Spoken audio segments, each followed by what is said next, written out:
Dear student, आज जिस topic पे हम बात करेंगे वो है रॉकेट मोशन। रॉकेट मोशन क्या है, इसके अंदर हम किस किस्म का फ्यूल इस्तेमाल करते हैं और ये हमारी ज़मीन से निकल के स्पेस में कैसे जाता है, ये सारी बातें जो देखेंगे। और ये भी हम देखेंगे कि आया कि रॉकेट्स की में हम जो है वो न्यूटन के लॉ कहाँ कहाँ पे अप्लाई होते हैं। तो जनाब, न्यूटन लॉ ऑफ मोशन है क्या? पहली बात तो ये है, every object persist in its state of rest or uniform motion in a straight line unless it is compelled to change that state by force impressed on it। कि हर आपने Newton law में पढ़ा था कि हर चीज अगर वो रेस्ट में है तो रेस्ट में रहेगी, अगर वो यूनिफॉर्म में है तो यूनिफॉर्म में रहेगी, अनलेस के कोई एक्सटर्नल फोर्स उस पे अमल करे।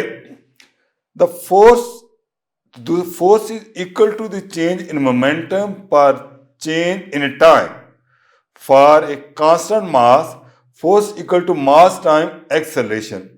तो जो दूसरा लॉ था वो है force is equal to the change in momentum per change in time for a constant mass, और कांस्टेंट मास के लिए क्या था, force equal to mass time acceleration.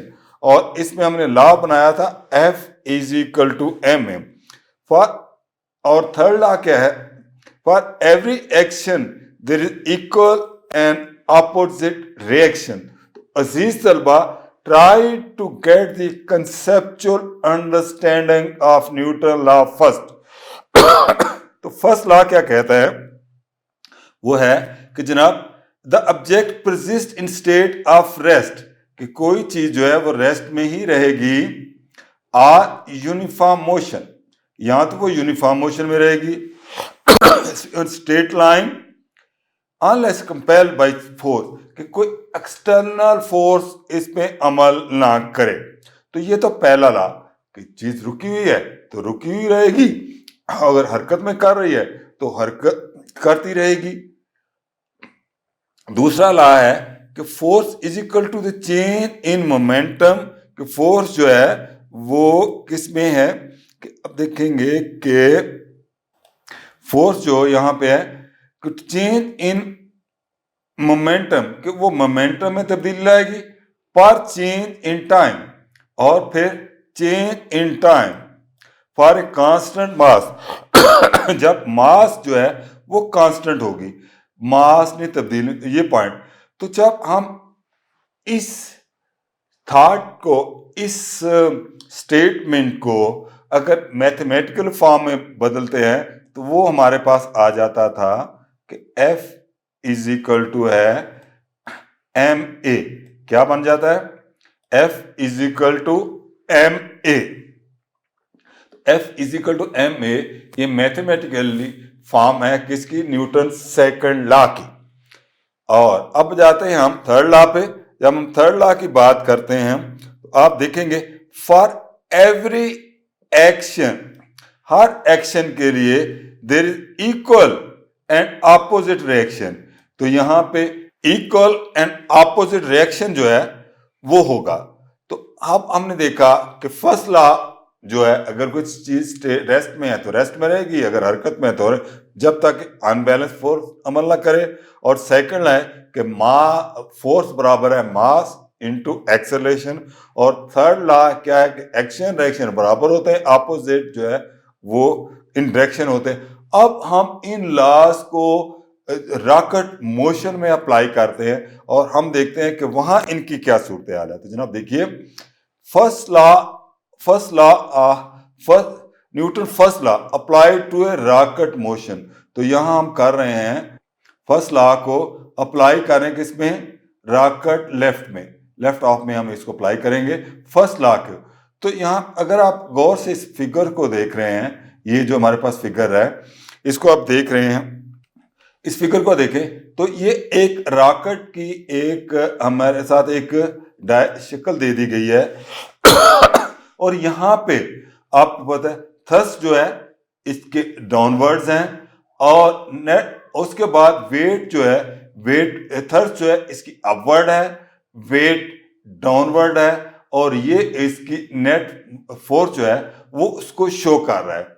तो यहां देखें every object persists in its state of rest or uniform motion in a straight line unless it is compelled to change that state by forces impressed on it।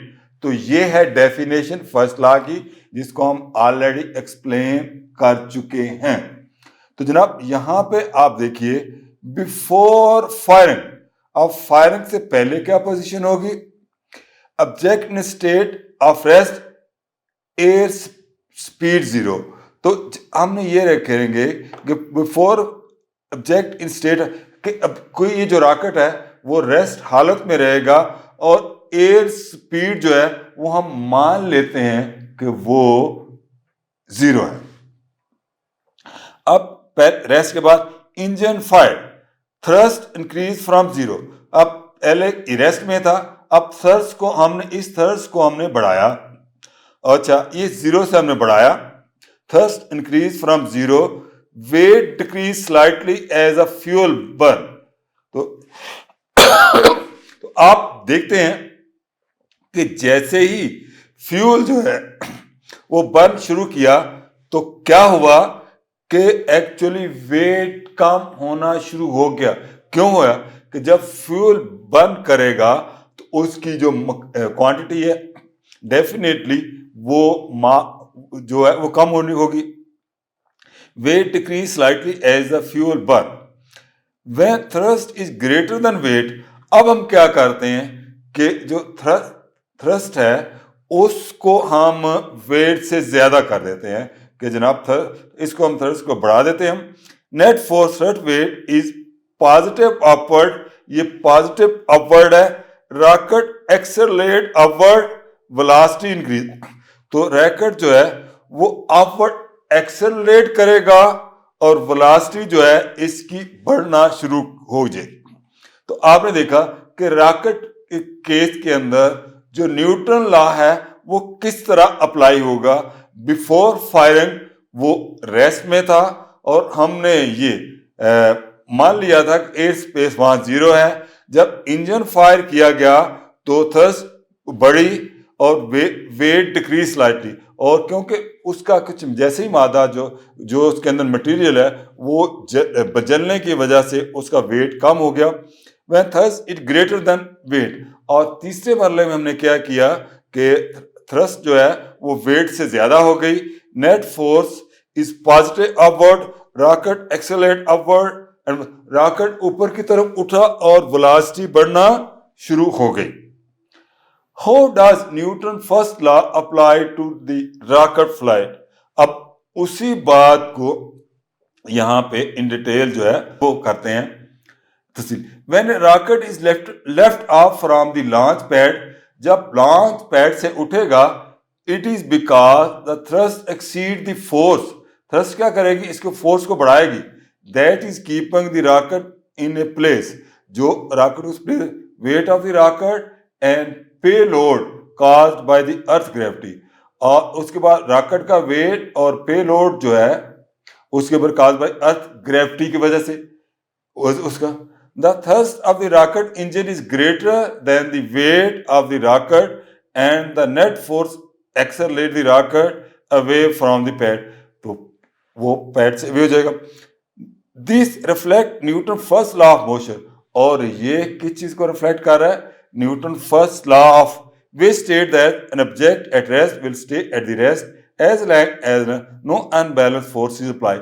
तो यहां आपने देखा कि जब rocket जमीन पे था और उस पे कोई एक्सटर्नल फोर्स नहीं लग रही थी तो वो रेस्ट में था, लेकिन जैसे ही उसके अंदर उस थ्रस्ट को हमने इंक्रीज किया और द नेट फोर्स एक्सेलरेट, और नेट फोर्स ने एक्सेलरेट को रॉकेट को क्या किया, एक्सेलरेट कर दिया। Newton first law in space, अच्छा, अब पहली स्टेज तो ये थी न्यूटन लॉ की कि जब रॉकेट था जमीन पे तो उस वक्त क्या सूरत हुई।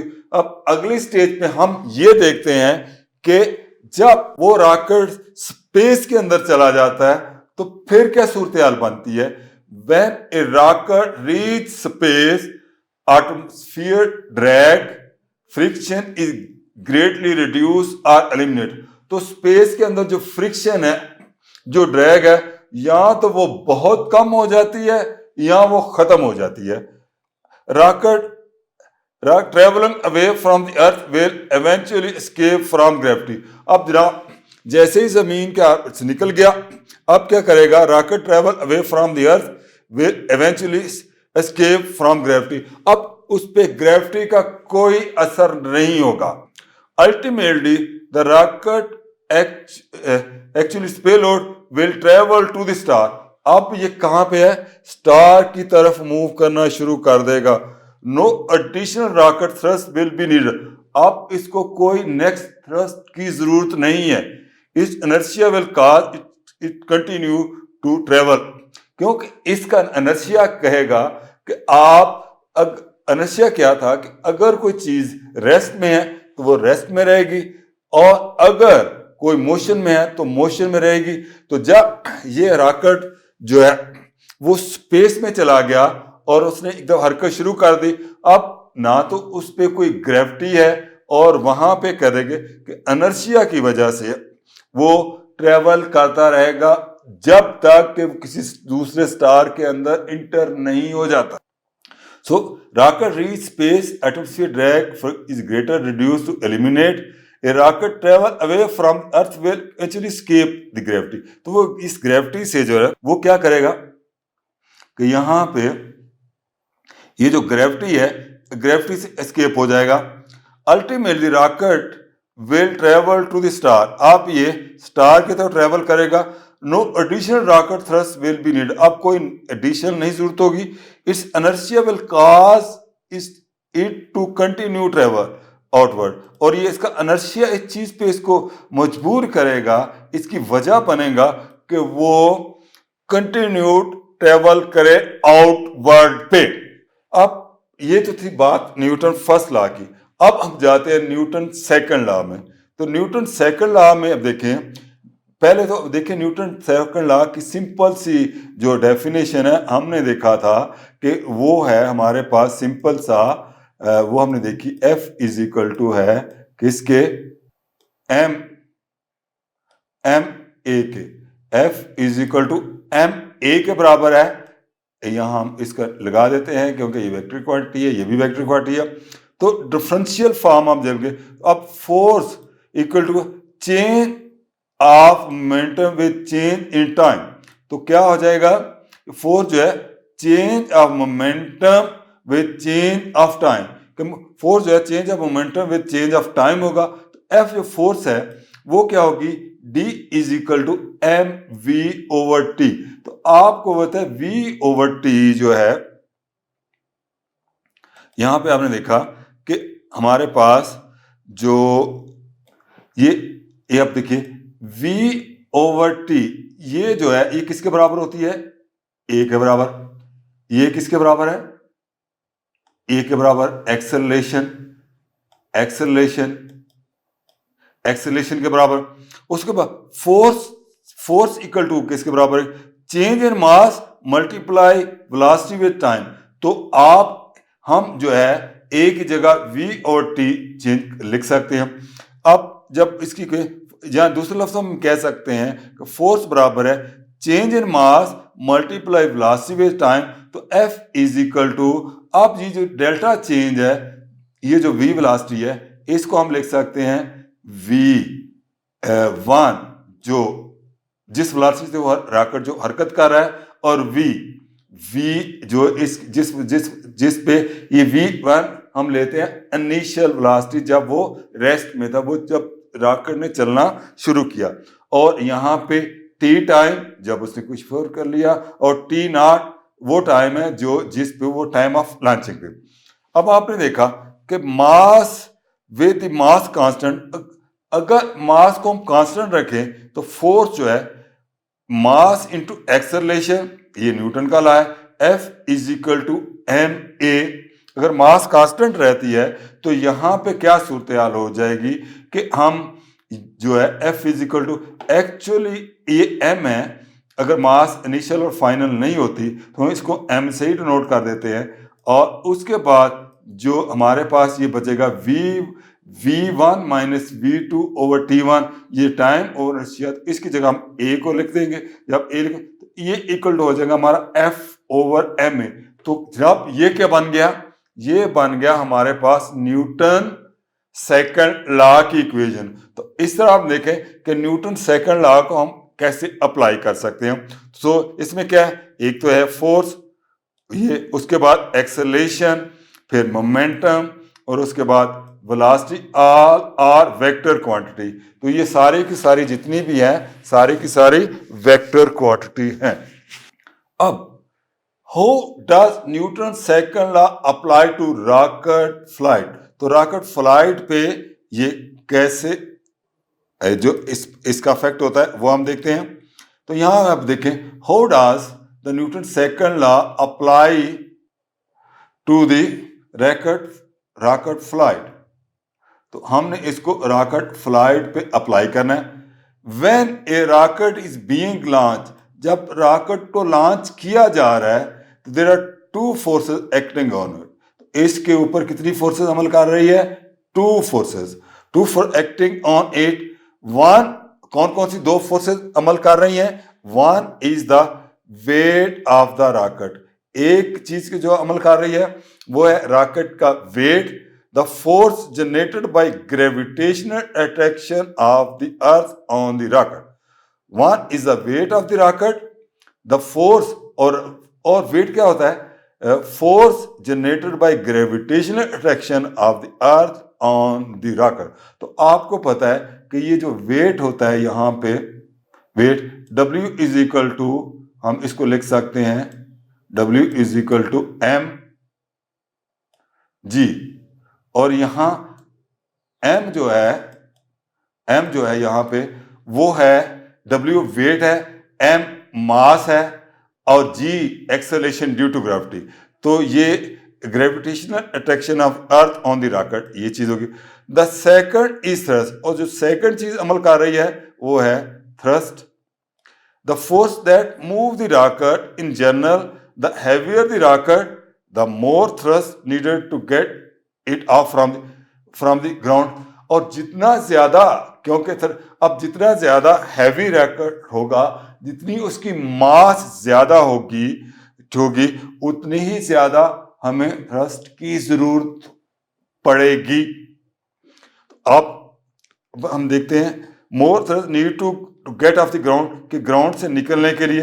The amount of thrust is determined by the mass of the rocket, और एक तो जो है mass of the rocket propellant, तो वो मास ऑफ रॉकेट वो लेंगे, और प्रोपेलेंट वो मटेरियल है जो कंबस्शन के लिए, जो जलने के लिए रॉकेट के अंदर फिल किया जाता है, that is combusted creating exhaust, वो अभी एग्जॉस्ट होना शुरू हो जाएगा। And the speed at which exhaust is vented from the rocket.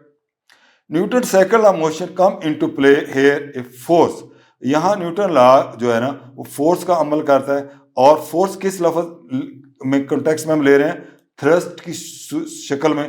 तो जैसा कि आपको, अगर ये थ्रस्ट जो है वो इक्वल है हमारे किसके, मास के और एक्सेलरेशन के, this formula can also be used to determine the rate at which a rocket accelerate, because acceleration equal to है मास पर यूनिट वाइट। आपने देखा कि एक्सेलरेशन जो a है वो इक्वल टू है किसके, फोर्स के, F के, फोर्स के, और फोर्स को हम डिवाइड कर देते हैं किससे, m से। और अगर इस इक्वेशन को आप गौर से देखें तो ये कौन सी इक्वेशन है, this is the mathematical form of the second law of Newton. तो हमने देखा कि इस एक्चुअली न्यूटन का जो सेकंड लॉ है वो कैसे अप्लाई हो रहा है। अब हम बात करते हैं न्यूटन थर्ड लॉ की, rocket engine thrust. Exhaust flow push, और आप यहां देखिए exhaust flow push the backward के इंजन पुश बैकवर्ड, इंजन इसको बैकवर्ड पुश करेगा। For action there is a equal and opposite reaction, तो जितने भी फॉर एवरी एक्शन, हर एक्शन के लिए देयर इक्वल और अपोजिट रिएक्शन होगा, तो रिएक्शन इसका अपोजिट होगा। तो ये है जनाब third law.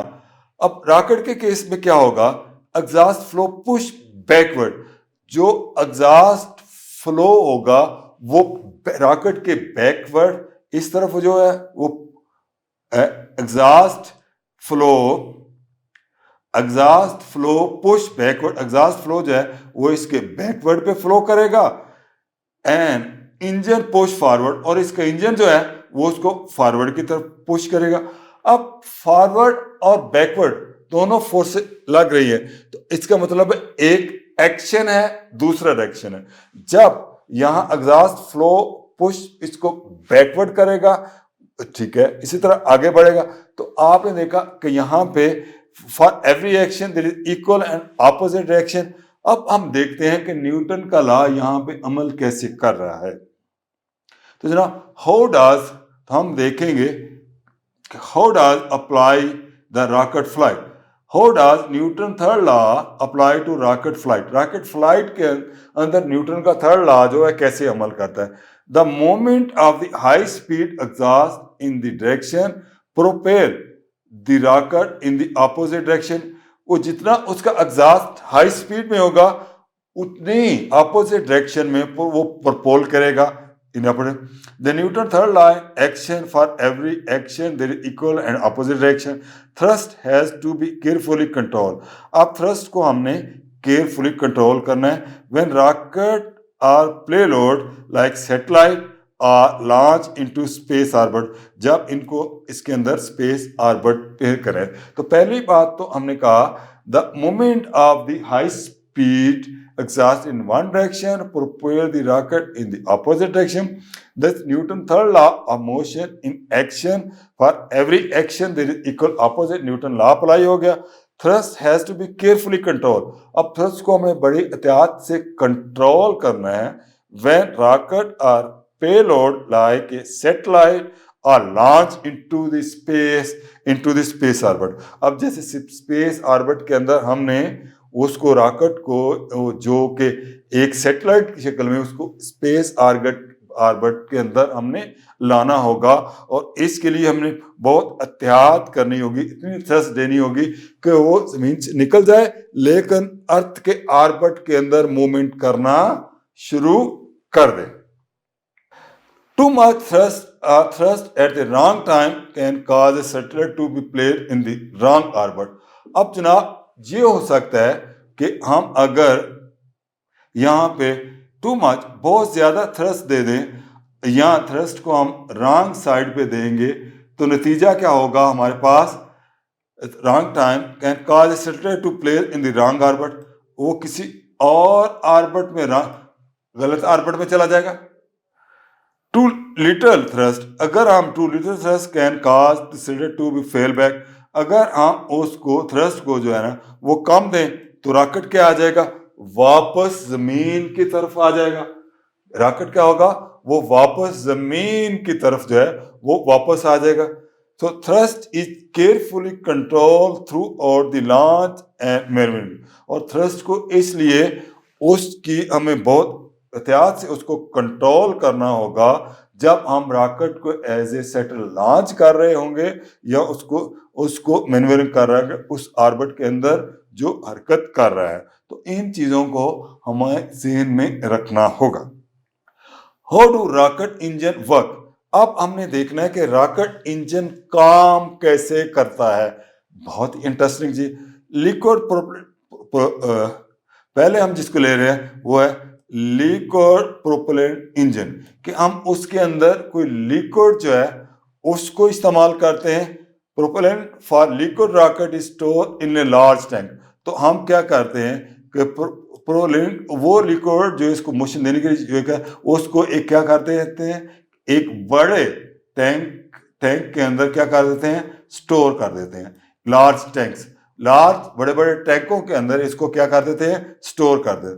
The propellant component of the fuel and the oxidizer are stored in a separate tank. अब a propellant component of fuel and the oxidizer, oxidizer को और प्रोपेलेंट को हम अलग अलग टैंकों के अंदर इसको भर देते हैं। The propellant is pumped into A combustion.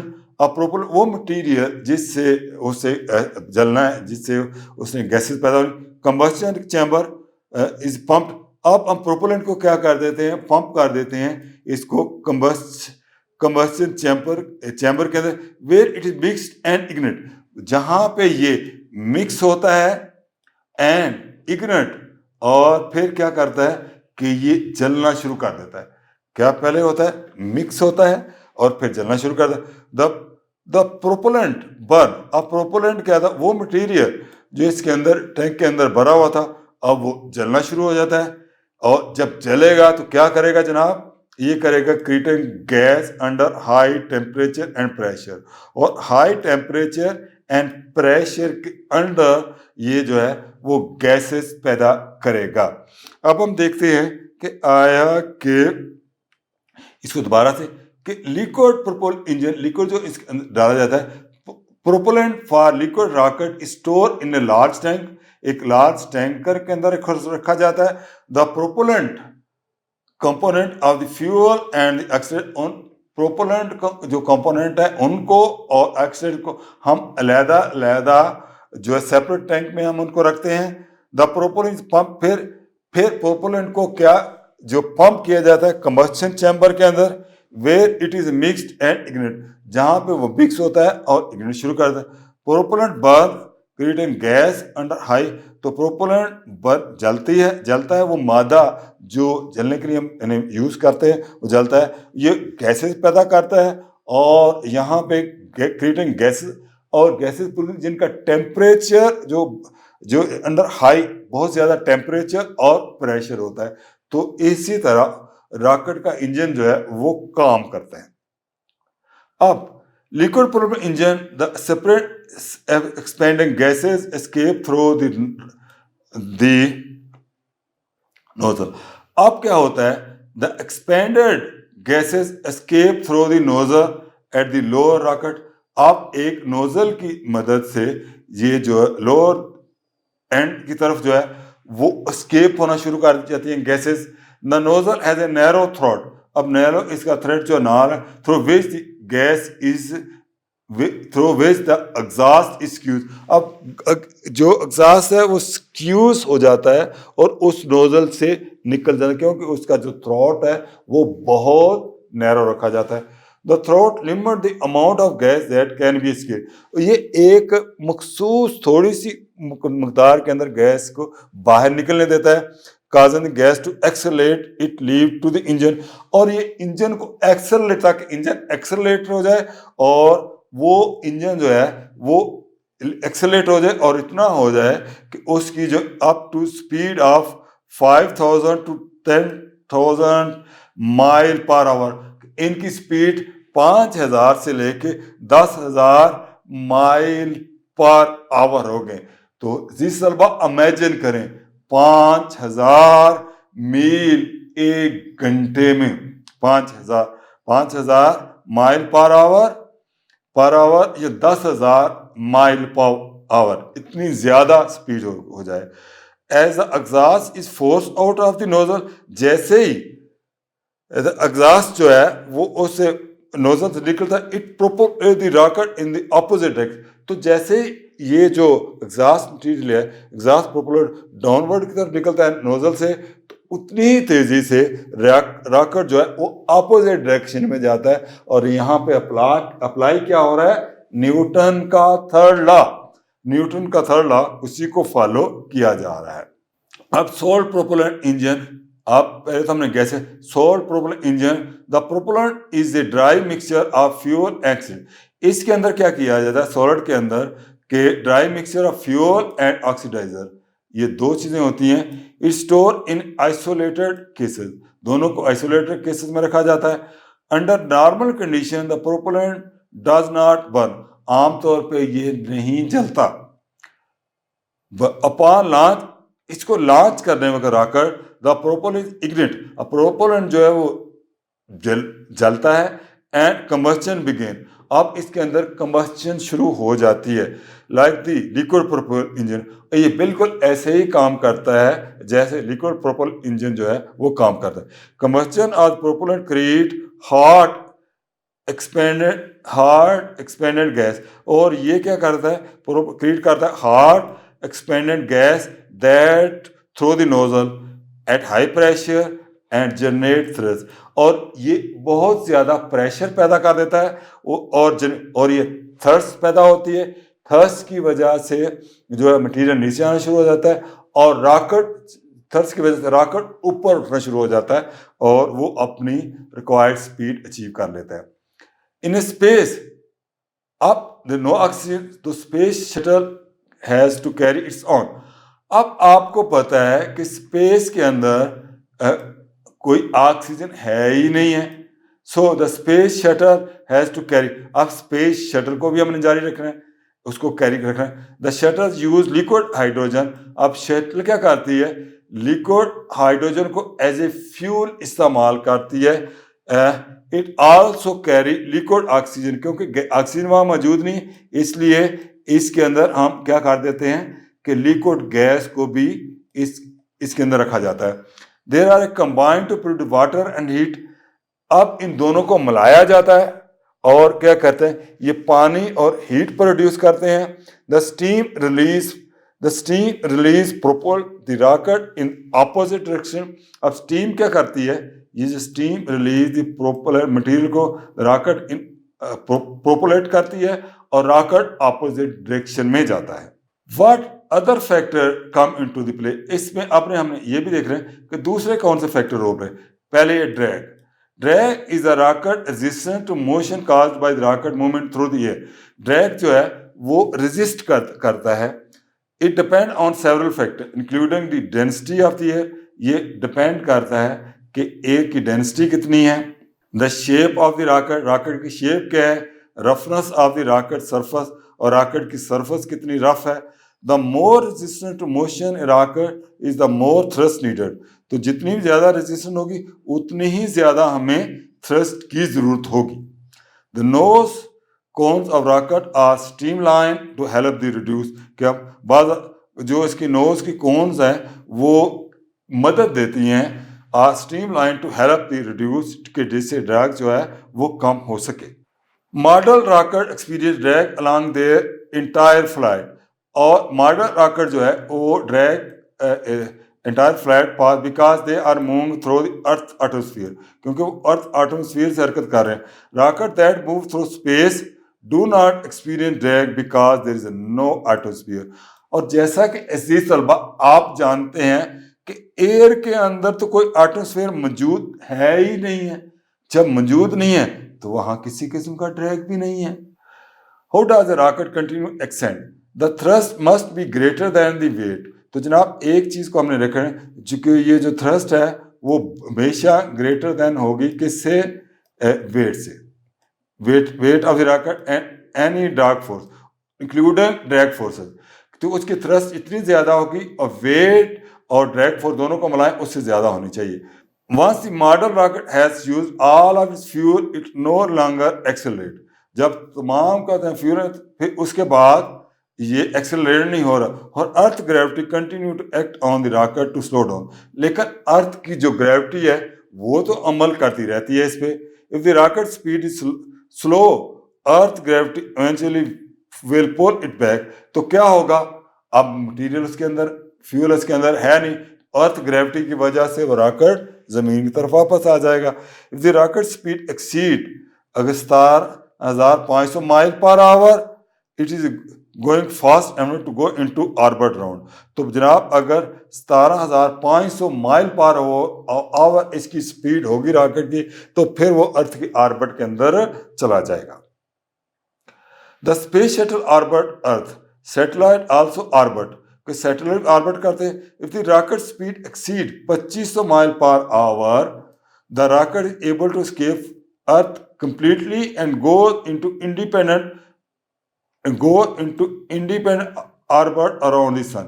अगर हम 25,000 मील पर आवर की स्पीड दे देते हैं तो रॉकेट अर्थ से एस्केप कर जाएगा और ये इंडिपेंडेंट ऑर्बिट और एक इंडिपेंडेंट ऑर्बिट गिर्द मूव करना कर देगा around our sun.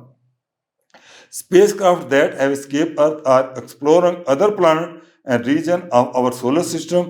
Example of these are Mars exploration rovers and the Huygens spacecraft. Currently investigated Saturn and its और दूसरों पे भी इस तरह की रिसर्च हो रही है. Rocket must be stable in flight. अच्छा, अगला फैक्टर है कि रॉकेट जो है वो स्टेबल होना चाहिए in flight. They may be able to fly in smooth predictable direction. और इस तरफ हरकत का है जिस तरफ हम जिस डायरेक्शन को हम प्रेडिक्ट कर रहे हैं, जिसके बारे में हम कह चुके हैं. अनस्टेबल रॉकेट में टम्बल और फ्लाई इन अनडिजायरेबल और अनडेंजरस डायरेक्शन. और अनस्टेबल रॉकेट जो है वो किसी सीमित में भी जा सकता है. Fins help stabilize to rocket. Fins help stabilize rocket. तो रॉकेट स्टेबलाइज करने के उसके जो फिन्स हैं वो अहम रोल प्ले करते हैं. They are lightweight extension attached to the exterior of the model rocket.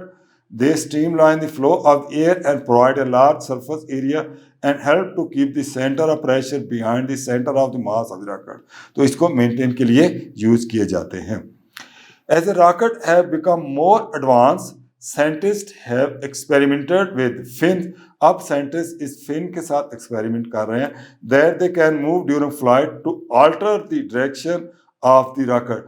वो इस तरह के फिन डिजाइन करने की कोशिश कर रहे हैं कि ताकि अगर दरमियान में जरूरत हो तो रॉकेट की डायरेक्शन जो है उसको चेंज किया जा सके.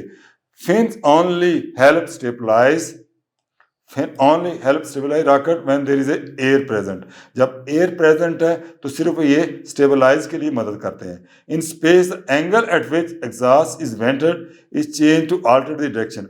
अब स्पेस के अंदर हम अगर इनको यूज करें तो वहां पे हम इनका एंगल उस रॉकेट जो है उसकी डायरेक्शन चेंज कर सकते हैं और ये डिपेंड करेगा कि उनकी फिन की स्ट्रक्चर पे. When oxygen and water are mixed together, carbon dioxide gas is released in bubbly direction.